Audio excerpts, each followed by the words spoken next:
Good morning, my fellow yoga travelers. I'm mighty glad to be alive today, and I hope that you are too, as you continue to live, laugh, love, learn, linger, and live the life we love. It's Thursday, so it's my little storytelling day. One of my favorites is the musk deer. Once there was a young musk deer who perceived this fabulous smell coming from somewhere, didn't know where it was, so went to Granny Musk Deer and said, "Granny, where's the smell coming from?" She says, "Oh, you see that smell? You smell that smell? Oh, I don't know. Let's go check it out. Why don't you check out all the four-leggeds?" So the deer went off and was sniffing the bear and sniffing the antelope and sniffing the skunk and sniffing the beaver. But, couldn't find it. Granny, no, it's not in any of the four-leggeds. That's interesting. All right, why don't you sniff the feathered ones, our feathered friends? Okay, great idea, Granny. So the musk deer went off and sniffed the robin, sniffed the sparrow, sniffed the bluebird, sniffed the swallow, the crow.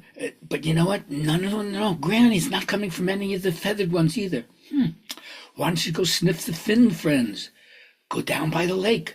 So the deer went there and sniffed the catfish and sniffed the perch and sniffed the whitefish, sniffed the salmon. It's not coming from any of the other finned ones either, Granny. What do you think? Why don't you sniff your own belly button?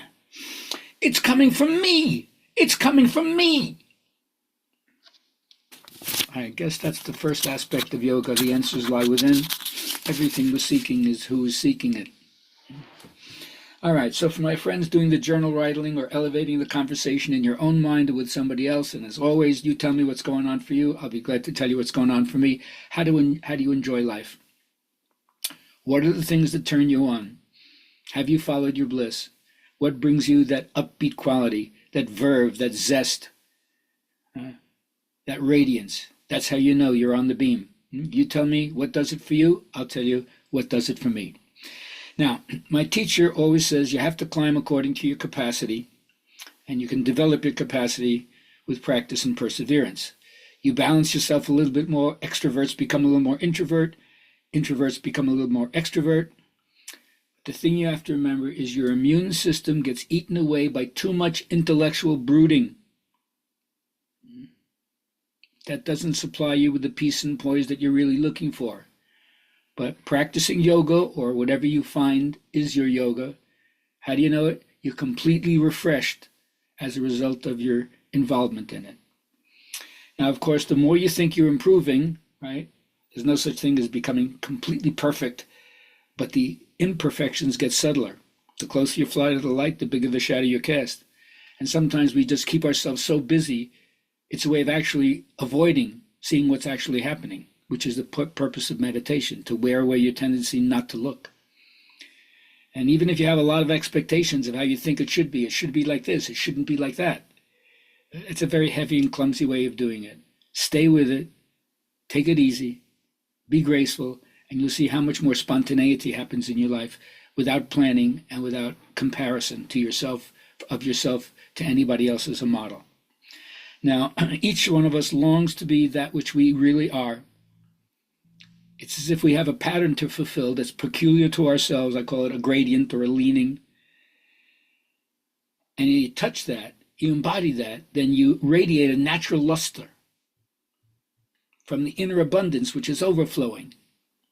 It's the human creativity, our capacity for making things beautiful.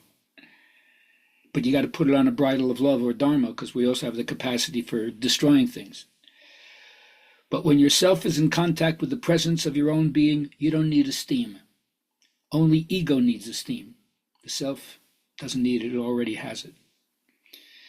And once you have it, compassion, not just only joy, flows from you, because compassion is a divine attribute. Be therefore as compassionate as spirit is compassionate.